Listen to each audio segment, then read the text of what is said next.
Olá pessoal, essa aqui é a resolução da nossa segunda P. Eu vou fazer aqui a nossa questão 1, tá?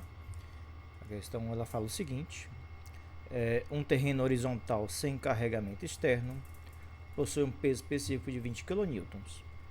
Deseja-se analisar as tensões num plano de ruptura situado a 10 metros de profundidade.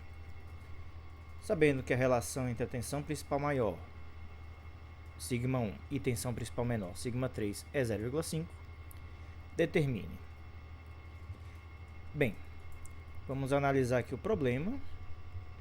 A questão me diz que temos um terreno horizontal, o solo tem um peso específico de 20 kN por metro cúbico e o elemento de solo que eu quero analisar está a 10 metros de profundidade. Bem, aí fica fácil, né? A tensão vertical, σV, tensão horizontal, σH. Um solo como esse, que o terreno está plenamente horizontal, e sem nenhum carregamento ou qualquer coisa do tipo, a gente sabe que só temos tensões principais.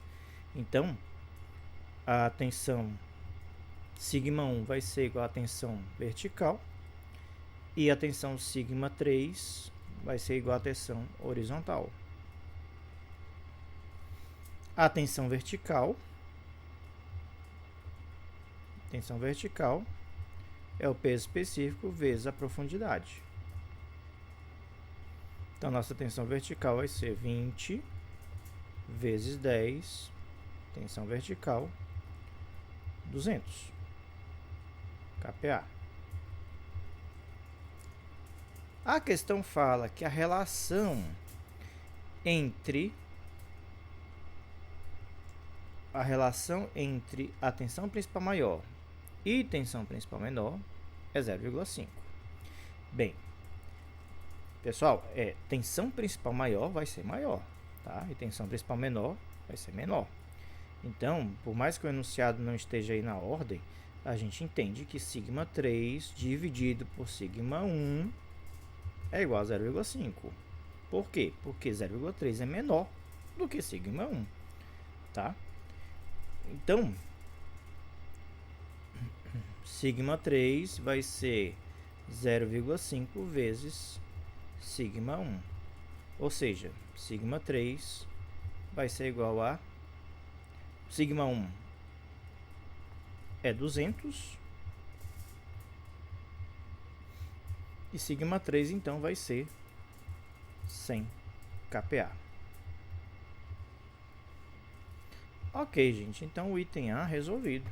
Quais são as tensões principais? σ1 e σ3. O item B pede para fazer um esboço do círculo de Mohr. Coisa simples, tá? Aqui, neste caso, nós vamos ter o eixo vertical e o eixo horizontal. Temos aqui o nosso círculo de Mohr. A tensão aqui é 100.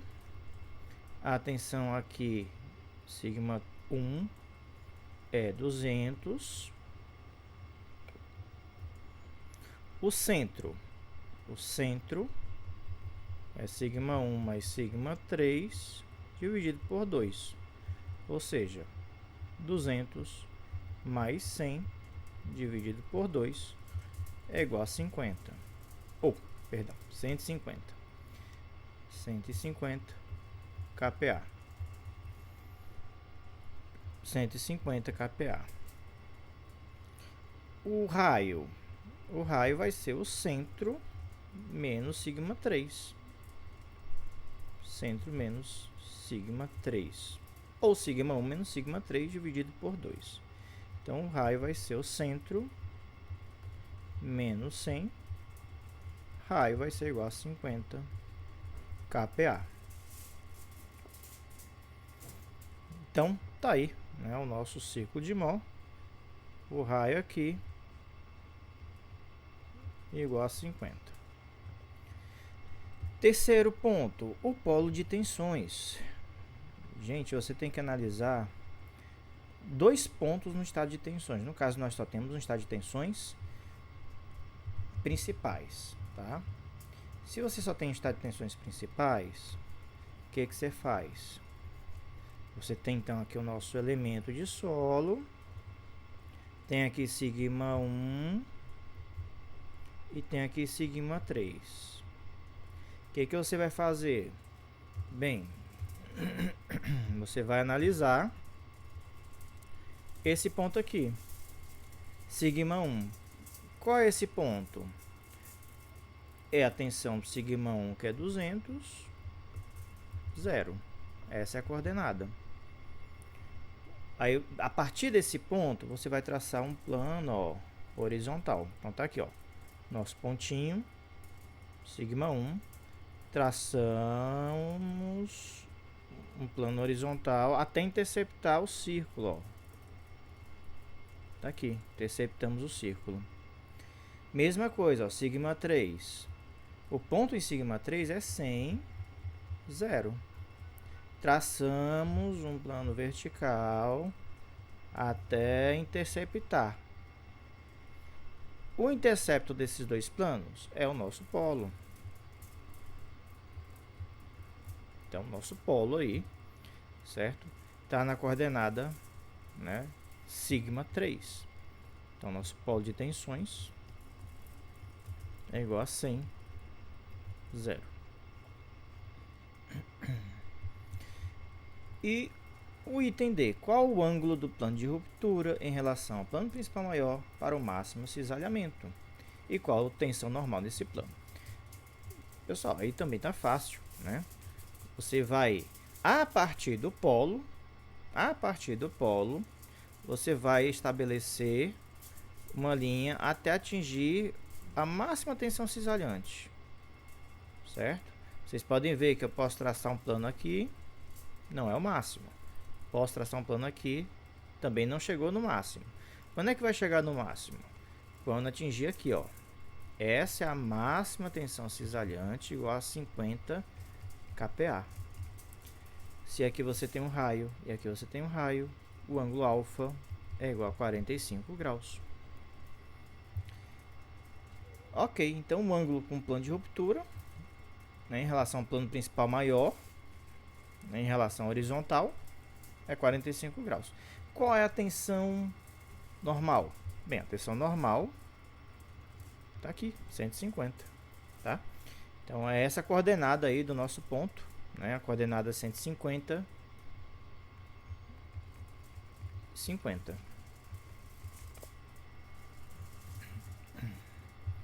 Ok, essa foi a primeira questão, uma questão bem simples. A segunda questão. Um teste de cisalhamento foi realizado em amostra de areia seca, com uma tensão normal de 200 kN por metro quadrado. A falha ocorreu com a tensão de cisalhamento de 175.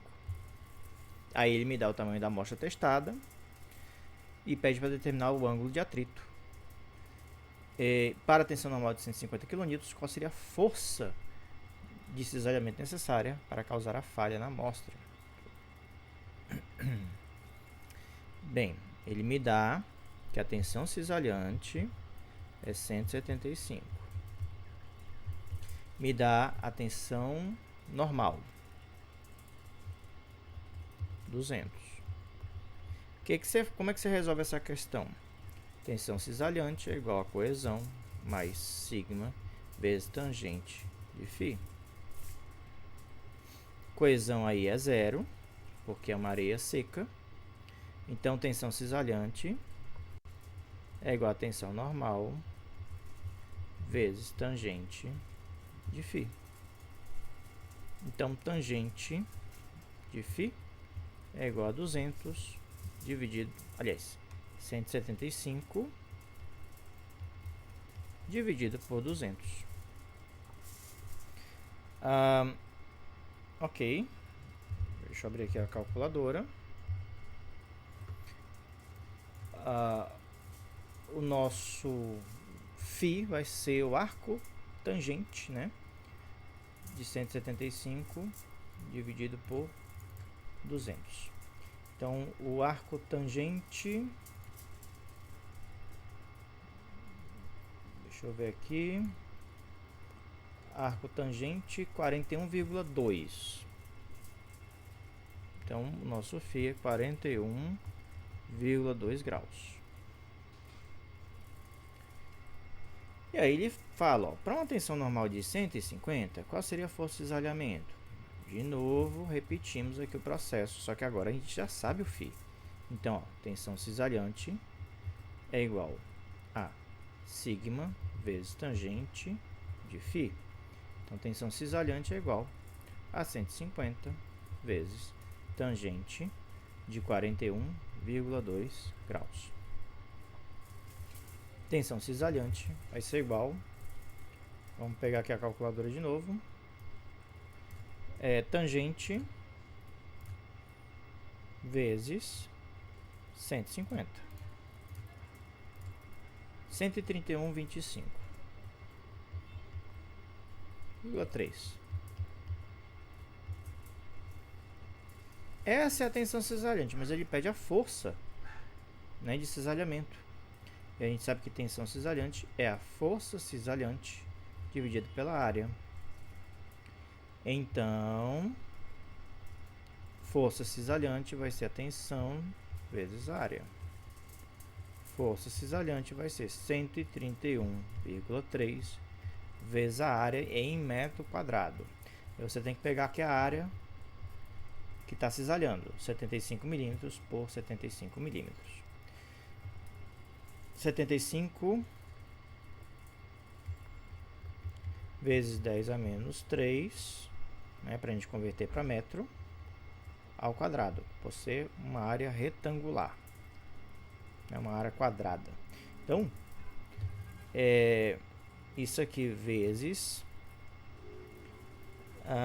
deixa eu colocar aqui 75, 10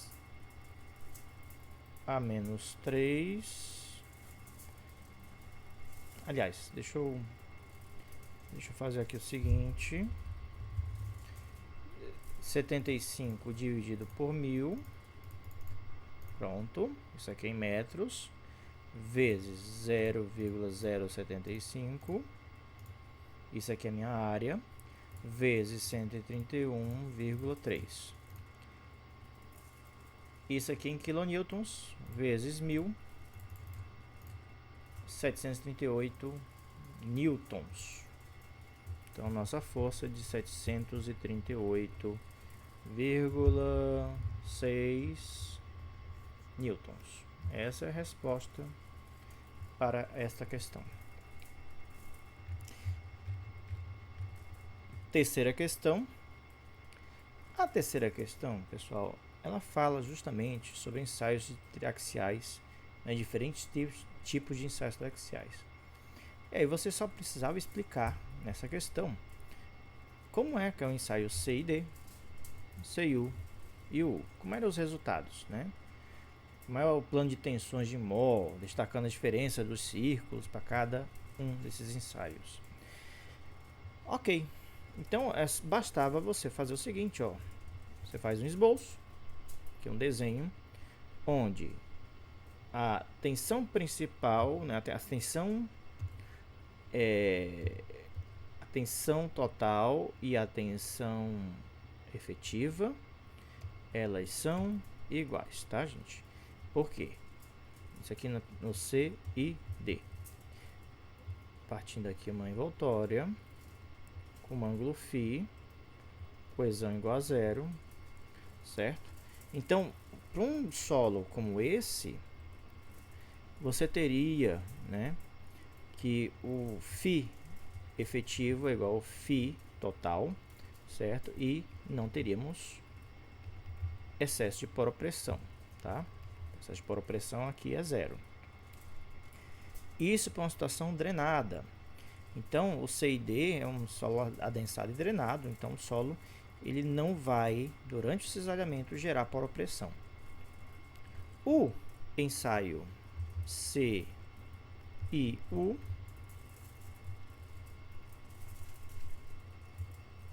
ok? O saio C e U, você tem uma tensão total, só que existe uma variação de poropressão. Então, durante o ensaio, a drenagem ela é, a drenagem não acontece, ela é não drenado, e aí por conta disso você tem uma geração de poropressão ΔU. E isso faz com que o gráfico de tensão efetiva desloque em ΔU.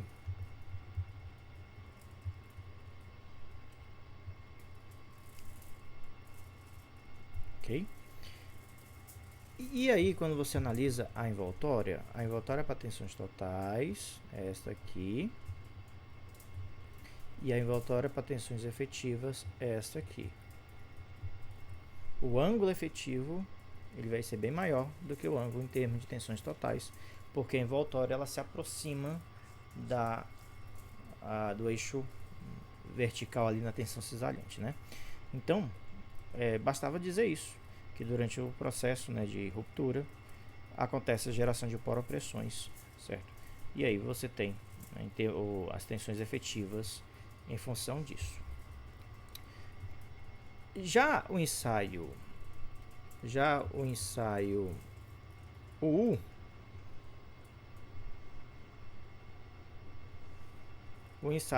você vai ter os resultados em termos de tensões totais, certo? Nosso ensaio U, ele é não adensado e não drenado, e aí, por mais que você aplique tensões,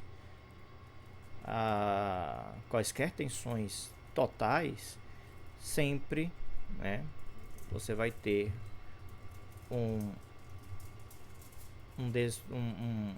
durante a repetição do ensaio, né, você vai ter este comportamento, né, como se a envoltória fosse uma reta. Então você só tem resistência coesiva nesse tipo de ensaio, tá? Então o ensaio U você não tem, certo, intercepto ali, né, formando alguma angulação. O intercepto vai ser só o coesivo, sem atrito. Ok, gente, bastava você fazer um esboço desses resultados, né, para mostrar, né, como é que é a questão, certo, do comportamento em cada um deles.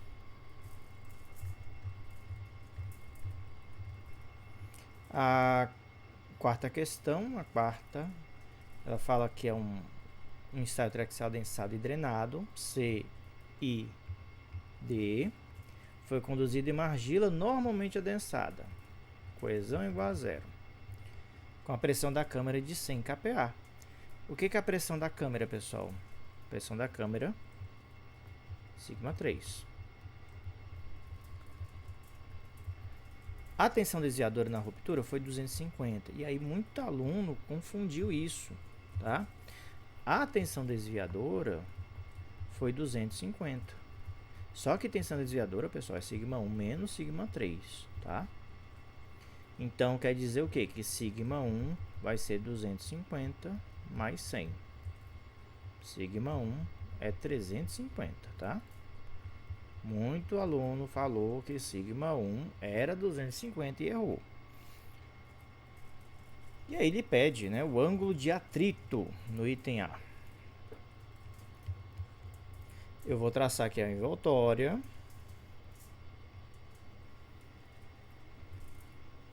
Que parte da origem. O nosso círculo de Mohr aqui dá 350, aqui dá 100. O nosso centro fica exatamente aqui no meio entre esses dois pontos, dá 225, tá? O raio, o centro é na 225, certo? 125 mais 125 dá 250, que é justamente a tensão desviadora. E o raio, né? O raio ele vai ser 125. E olha só, você tem aqui o raio, que é 125, que é 225 menos 100. e você tem um centro que está, né, em 225. E aqui é ângulo reto e aqui é φ. E aí, pessoal, é só calcular, ó. Se você fizer seno de φ, tem que ser seno de φ? Tem. Tem gente que colocou tangente de φ. Não é tangente, pessoal. É seno, porque é cateto oposto, ó. Cateto oposto dividido pela hipotenusa, que é 225. Então, arcosseno disso aí, deixa eu ver aqui, o 125 dividido por 225, a trigonometria arcosseno, 33,7.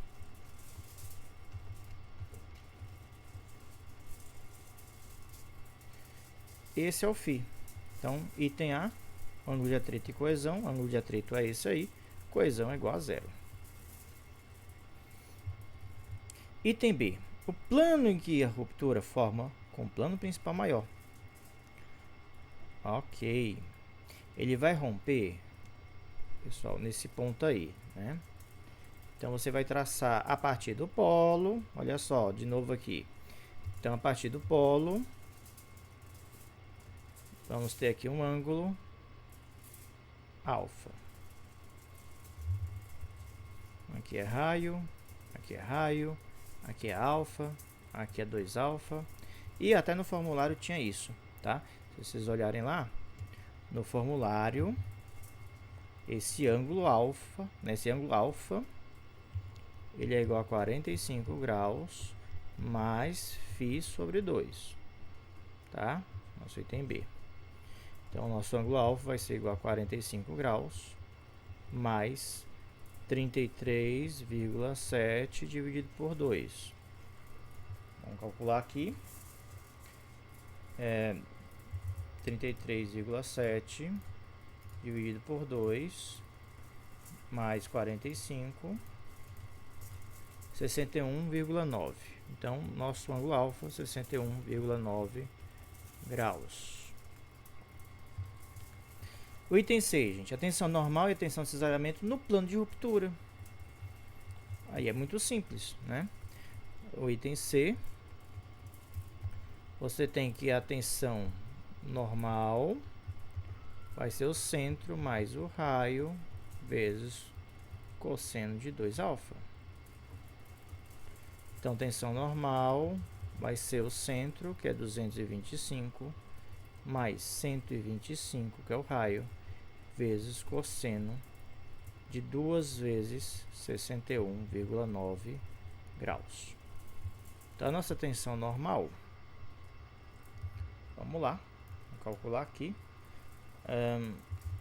2 vezes 61,9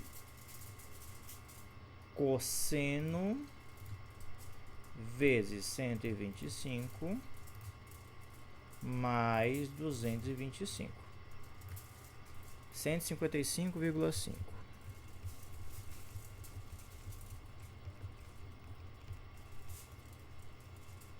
E a tensão cisalhante? Bem, a tensão cisalhante vai ser o raio vezes o seno de 2 alfa. Ok? Beleza, então a tensão cisalhante vai ser o raio, que é 125, vezes o seno de 2 vezes 61,9 graus. Vamos fazer a conta aqui rapidinho. Vamos lá. 61,9 vezes 2. Trigonometria aqui, seno, vezes 125. 103,9. Então, tensão cisalhante, 103,9 kPa.